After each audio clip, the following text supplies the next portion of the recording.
নমস্কার বন্ধুরা, আমি সুস্মিতা বাংলা ক্যানভাস চ্যানেলে সকলকে স্বাগত জানাচ্ছি। আজ তোমাদের সকলের সাথে শেয়ার করব একটা সম্পূর্ণ নিরামিষ রেসিপি। এটা একটি লাউয়ের রেসিপি, যেটা আমি মুগ ডাল দিয়ে করব। খেতে হয় জাস্ট অপূর্ব, আর খুবই অল্প সময় হয়ে যায়, আর খুব অল্প উপকরণ দিয়ে এটা তৈরি হয়ে যায়। খুব সুন্দরভাবে তৈরি হয়ে যায় এই লাউয়ের রেসিপিটা। তো চলুন দেখে নেওয়া যাক কী করে তৈরি করছি। প্রথমেই লাউটাকে একদম আলু ভাজার মতো লম্বা লম্বা করে কেটে নিয়েছি। আপনারা চাইলে কিন্তু ডুমো ডুমো সাইজেরও কাটতে পারেন, বাট এটাকে যদি আপনারা আলু ভাজার মতো কাটেন তাহলে খেতে টেস্টি বেশি হবে। লাউটাকে একরকমভাবে আলু ভাজার মতো কেটে সাইডে রেখেছি। আর প্রথমেই কড়াইতে আমি 1 কাপ মতো মুগ ডালকে শুকনো খোলায় ভেজে নিয়েছি। হালকা লালচে রং ধরে গেছে, তারপর ওটাকে পাত্রে তুলে নিয়েছি। আর এদিকে লাউটাকে সেদ্ধ করে নেব। কড়াইতে 1 কাপ মতো জল দিয়ে দিয়েছি, আর অল্প নুন দিয়ে লাউটাকে ভালো মতো সেদ্ধ করে নেব। লাউটাকে সেদ্ধ করব আমি ঢাকা দিয়ে। ফ্লেমটাকে কিন্তু একদম মিডিয়াম করে দিয়েছি। দেখতেই পাচ্ছেন লাউটা কিন্তু বেশ ভালো মতোই সেদ্ধ হয়ে গেছে। আর এর মধ্যেই আমি দিয়ে দিলাম ভেজে রাখা ডালটা। এবার সমস্তটাকে এইভাবে মিশিয়ে নিচ্ছি। এই রান্নায় কিন্তু তেলটা সেভাবে ব্যবহার করব না, রান্নাটা তেল ছাড়াই হবে। আর তেল ছাড়াই এত টেস্টি হয়, সেটা আপনারা না এইভাবে বানালে একদমই কল্পনা করতে পারবেন না।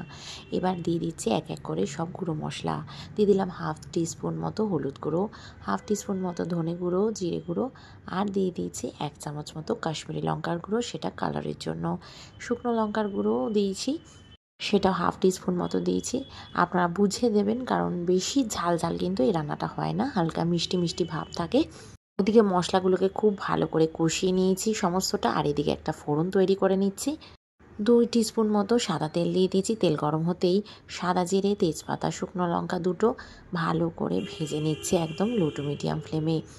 30 সেকেন্ড মতো ফোড়নটাকে খুব ভালো করে একটুখানি ভেজে নিয়েছি। গন্ধটা দারুণ বেরোচ্ছে। আর এদিকে তো মশলা কষানো ভালোই হয়েছে, দেখতেই পাচ্ছেন কালারটা কি সুন্দর চেঞ্জ হয়ে গেছে।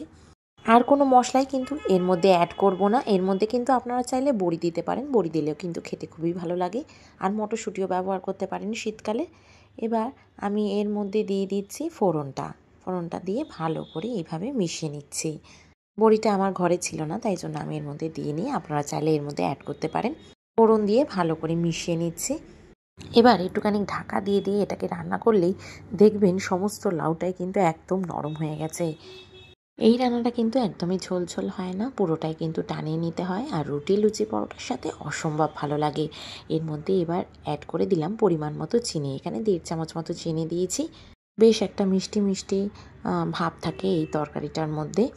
ঝালটাও কিন্তু আপনারা দেবেন, কিন্তু সেটাও পরিমাণ বুঝে। এবার সব কিছু কিন্তু নরম হয়ে গেছে বেশ।